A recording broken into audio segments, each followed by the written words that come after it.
Naglaan ng 278 million pesos na tulong ang Office of the President para sa mga nilindol. Kanina, kinumusta niya ang mga pasyente sa labas ng napinsalang Sarangani Provincial Hospital.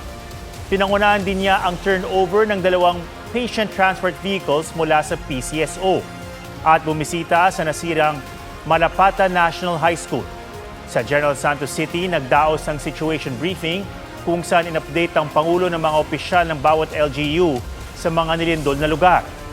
Kung kinakailangan, gagamit daw ng helicopter o idaraan sa dagat ang mga tulong para mahatid sa mga isolated na lugar. Samantala, itinigil na ang search and retrieval operations sa Tiboli, South Cotabato. Ayon sa PDRMO, lubhang delikado na ang paghuhukay dahil sa paglambot ng lupa at banta ng panibagong pagguho.